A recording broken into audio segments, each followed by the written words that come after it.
Selamat pagi para mahasiswa sekalian. Pagi. Kalian kan sekarang sudah mau tingkat 3 nih. Dalam mata kuliah Bapak yang dulu kemarin Bapak jelaskan, Bapak akan mengasih kalian tugas. Izin Pak, izin pertanyaan kalau tugasnya bagaimana ya? Tugasnya kalian memberikan pendidikan kesehatan kepada masyarakat, khususnya ibu-ibu hamil di suatu desa. Bagaimana, jelas? Siap, jelas Pak. Makasih Pak.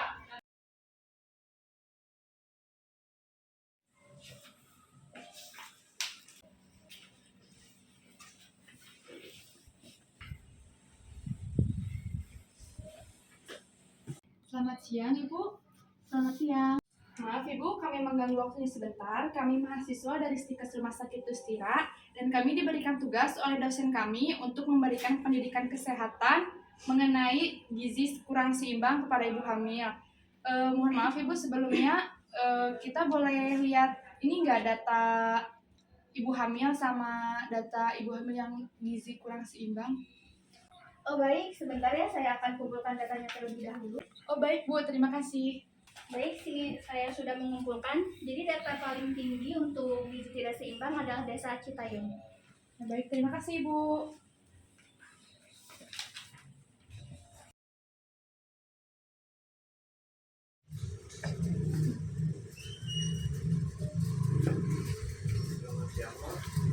Selamat siang. Ada apa? Kami mahasiswa dari Stikes Rumah Sakit Tustira ingin meminta izin untuk melakukan penyuluhan penkes gizi pada ibu hamil. Dan menurut data yang kami dapatkan di Puskesmas, ternyata Desa Citayam ini memiliki angka paling tinggi gizi kurang seimbang pada ibu hamil. Sebelumnya terima kasih banyak ya sudah mau datang ke desa kami. Kalau masalah gizi tidak seimbang untuk ibu hamil, memang di desa kami banyak.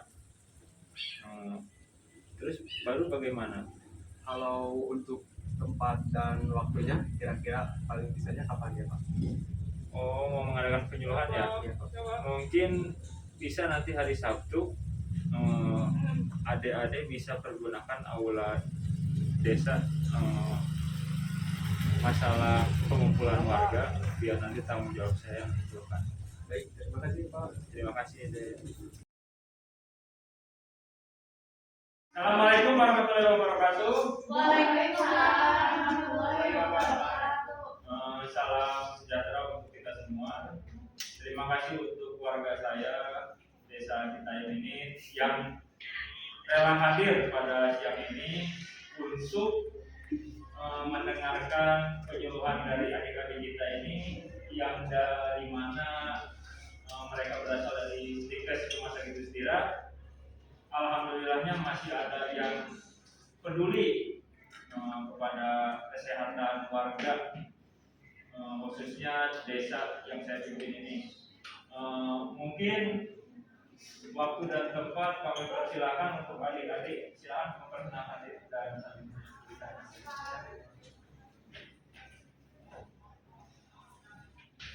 Baik. Assalamualaikum warahmatullahi wabarakatuh. Waalaikumsalam warahmatullahi wabarakatuh. Sebelumnya terima kasih kepada Kepala Desa dan ibu-ibu semua yang telah menyempatkan waktunya untuk hadir pada acara penyuluhan hari ini. Baik, sebelumnya izin memperkenalkan diri. Perkenalkan, nama saya Anton Budimansyah dan rekan saya Kita Yusania. yang akan memaparkan materi pada 20 menit ke depan. Baik, materi yang pertama akan disampaikan oleh saya. Gizi pada ibu hamil. Mengapa sih penting gizi pada ibu hamil itu? Gizi pada ibu hamil adalah makanan sehat dan seimbang yang harus dikonsumsi selama kehamilan dengan porsi 2 kali porsi makan dari ibu yang tidak hamil, yang terdiri dari karbohidrat, protein, lemak, dan vitamin. Yang selanjutnya, apa sih pengaruh peningkatan kebutuhan zat gizi pada ibu hamil? Yang pertama yaitu pertumbuhan janin dalam kandungan. Nah, pertumbuhan janin dalam kandungan ini sangat harus diperhatikan karena kemungkinan gizi yang diproduksi oleh ibu hamil itu akan mempengaruhi janin yang ada di dalam kandungan. Terus yang selanjutnya pola makan yang baik bagi ibu hamil itu seperti apa sih? Yang pertama, pada trimester pertama porsi makannya yaitu sedikit tetapi sering. Nah, biasanya ibu hamil yang normal itu pada trimester pertama makannya itu selalu sedikit tetapi makannya itu selalu sering juga.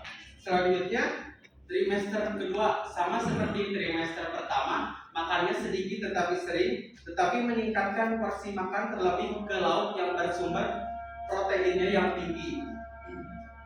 Selanjutnya trimester ketiga atau trimester terakhir, nafsu makan ibu semakin membaik dan frekuensi makan ibu semakin meningkat. Nah, pada trimester terakhir ini biasanya ibu hamil harus makannya itu banyak karena agar mempersiapkan untuk persiapan persalinan selanjutnya. Terus setelah itu ada juga dampak kekurangan gizi pada ibu hamil. Apa saja sih dampaknya? Yang pertama, ibu lemah dan kurang nafsu makan karena kemungkinan gizi yang diproduksinya itu kurang baik sehingga ibu dalam beraktivitas akan mudah lelah. Yang kedua, ada anemia pada ibu. Mengapa sih terjadinya anemia? Karena kekurangan zat besi dan vitamin B12. Yang selanjutnya dan yang terakhir, terhambatnya pertumbuhan janin. Nah, ini yang harus diperhatikan oleh ibu hamil, terhambatnya pertumbuhan pada janin. Karena janin tak mendapatkan nutrisi dan oksigen yang memadai di dalam kandungan untuk tumbuh secara normal. Baik, materi yang selanjutnya akan disampaikan oleh rekan saya yaitu Tita Yusnia. Di sini saya akan melanjutkan materi dari rekan saya. Apa sih gizi seimbang itu? Jadi gizi seimbang adalah susunan makanan sehari-hari yang mengandung zat-zat gizi dalam jenis dan jumlah yang sesuai dengan kebutuhan. Kenapa sih gizi seimbang itu penting bagi ibu hamil? Karena gizi seimbang sendiri sangat penting bagi ibu hamil karena ibu hamil harus mempunyai status gizi yang baik dan harus mengkonsumsi makanan yang beraneka ragam baik proporsi maupun jumlahnya. Ibu hamil juga harus mengkonsumsi makanan yang lebih banyak karena harus memenuhi kebutuhan tubuhnya dan juga janin yang sedang dikandungnya. Bagaimana bila kebutuhan gizi seimbang tidak terpenuhi oleh ibu hamil? Maka yang terjadi adalah secara otomatis janin yang ada di kandungannya akan mengambil persediaan yang ada dalam tubuh ibunya. Contohnya seperti sel lemak sebagai sumber kalori sang janin, terus zat besi dari simpanan di dalam tubuh itu akan diambil sebagai sumber zat besi janin. Demikian juga beberapa zat gizi tertentu yang tidak disimpan di dalam tubuh seperti vitamin. Ibu hamil dapat diperoleh dengan menerapkan pola makan bergizi seimbang. Pedoman gizi seimbang ini dikemas dalam kampanye yang disebut isi piringku yang menggambarkan porsi makan yang dikonsumsi dalam satu piring, yaitu 1/3 piring berisi makanan pokok, 1/3 piring berisi sayuran, 1/6 piring berisi buah-buahan, dan 1/6 piring berisi lauk pauk. Terus biasanya pada trimester pertama kebutuhan energi para ibu hamil itu bertambah sebanyak 180 kalori dan protein bertambah sebanyak 17 gram. Kebutuhan ini bisa diperoleh dengan mengonsumsi makanan tambahan camilan. Contohnya 1 keping biskuit, 1 butir telur rebus ayam, dan 100 ml susu. Kemudian pada trimester kedua, kebutuhan energi pada ibu hamil bertambah sebanyak 300 kalori dan 20 gram protein. Untuk memenuhi kebutuhan ini, ibu hamil bisa mengkonsumsi 1 mangkuk bubur kacang hijau dan 1 butir telur rebus ayam. Terus biasanya pada trimester awal juga ibu hamil sering mengalami mual dan muntah sehingga perlu pengaturan makan supaya kebutuhan gizinya tetap terpenuhi. Nah, ibu materinya sudah selesai. Bagaimana, ada yang ingin ditanyakan? Ini bertanya, kalau untuk contoh makanannya yang bergizi itu yang kayak gimana? Baik, pertanyaannya sangat bagus ibu. Makanan yang baik yang bergizi itu adalah makanan yang 4 sehat 5 sempurna seperti lauk pauk, sayuran, buah-buahan, serta susu. Mungkin segitu ibu. Ada lagi? Saya bertanya, itu trimester itu apa ya? Baik.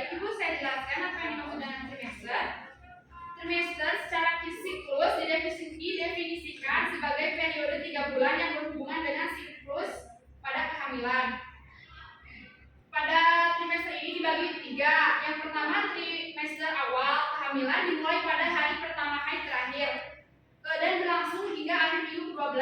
Pada trimester ini biasanya ibu hamil mengalami morning sickness alias mual yang terus berulang. Selanjutnya ada tahap trimester kedua, ini dimulai pada usia kehamilan 13 minggu hingga 27 minggu. Biasanya pada usia kehamilan ini kondisi ibu hamil sudah mulai membaik karena gejala kehamilan sudah mulai berkurang dan bisa melakukan aktivitas seperti biasanya. Selanjutnya tahap terakhir yaitu trimester ketiga, berlangsung dari minggu ke-28 sampai minggu ke-40. Pada trimester ini biasanya ibu hamil mengalami banyak tantangan seperti fisik, emosional. Selanjutnya pada trimester ini juga perkembangan bayi dianggap sudah cukup sehingga tinggal menunggu waktu lahir. Pesan juga dari saya untuk ibu hamil agar mengkonsumsi beraneka ragam makanan yang memiliki gizi yang cukup, mengurangi makanan yang memiliki garam yang tinggi, pola tidur yang cukup sehingga tidak kekurangan tidur, dan minum air putih yang banyak dan menghindari kafein. Oke, ada yang ingin ditanyakan lagi? Baik, kalau tidak ada yang ditanyakan lagi, mungkin sekian materi yang dapat kami sampaikan. Semoga bermanfaat untuk ibu-ibu semua.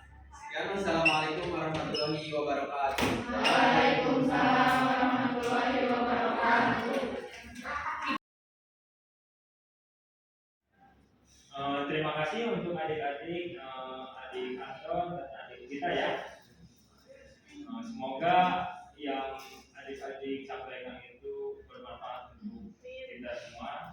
Dan saya harapkan untuk keluarga saya ini kedepannya untuk ibu-ibu hamil ini cukup gizinya lah ya. Saya sedih sebagai pemimpin desa di sini. Laporan di puskesmas katanya desa kita yang mayoritas gizi tidak seimbang pada ibu hamil. Mudah-mudahan dengan datangnya adik-adik ini membuka wawasan kita agar kita lebih peduli lagi kepada janinnya kita. Mungkin sekian dari saya dan adik-adik. Sebelumnya terima kasih untuk hadir ke acara penyuluhan ini. Nanti konsumsi di belakangnya. Assalamualaikum warahmatullahi wabarakatuh.